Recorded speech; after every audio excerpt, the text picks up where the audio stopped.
தமிழ் சிங்கள புத்தாண்டுக்காக தத்தமது கிராமங்களுக்கு சென்ற மக்கள் மீண்டும் கொழும்புக்கு வருவதற்கான போக்குவரத்து ஏற்பாடுகள் தொடர்பில் இன்று காலை நாம் ஆராய்ந்தோம். காலி, மாத்தறை, குருநாகல், அனுராதபுரம் உள்ளிட்ட பல பகுதிகளில் உள்ள முக்கிய பஸ் நிலையங்களில் அவசியமான பஸ் சேவைகள் முன்னெடுக்கப்பட்டுள்ளன.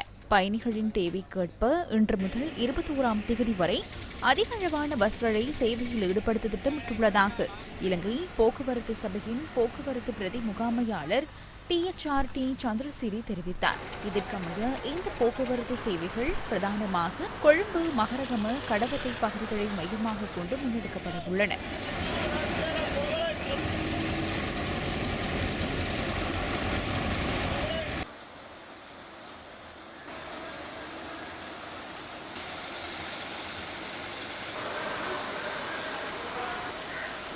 ප්‍රාදේශික ශ්‍රීලංකන් ප්‍රාදේශික 12 පදනම් කරගෙන බස් සේවාව කොළඹ மகரகம கடவத்தை பகுதிகளை பிரதானமாக கொண்டு முன்னெடுக்கப்படுகின்ற சேவைகளில் 107 பிராந்திய டிப்போக்கள் காணப்படுகின்றன. அந்த 107 டிப்போ ஊடாக புறநகர் பகுதியிலிருந்து கொழும்பின் பிரதான நகரத்திற்கு பஸ் சேவைகள் முன்னெடுக்கப்படுகின்றன. பிரதான பஸ் அட்டவணைக்கு மேலதிகமாக அதிகளவான பஸ்கள் சேவையில் முன்னெடுக்கப்படுகின்றன. இதனிடையே தமிழ் சிங்கள புத்தாண்டுக்காக தத்தமது கிராமங்களுக்கு சென்ற மக்கள் மீண்டும் கொழும்புக்கு திரும்புவதற்காக ரயில்வே திணைக்களமும் இன்று முதல் விசேட ரயில் சேவைகளை முன்னெடுக்க உள்ளது. இதற்கமைய காலி, கண்டி, அனுராதபுரம், காங்கேசன்துறை ஆகிய இடங்களிலிருந்து இந்த போக்குவரத்து சேவைகள் முன்னெடுக்கப்பட உள்ளன.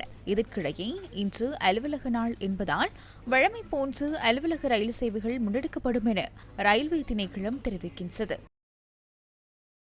குறிப்பிட்ட காலப்பகுதியில் அதிவேக வீதிகளில் பயணித்த வாகனங்களின் எண்ணிக்கை 4,97,223 ஆகும். கடந்த 11ஆம் தேதி அதிவேக வீதிகளில் அதிக எண்ணிக்கையிலான வாகனங்கள் பயணித்துள்ளன.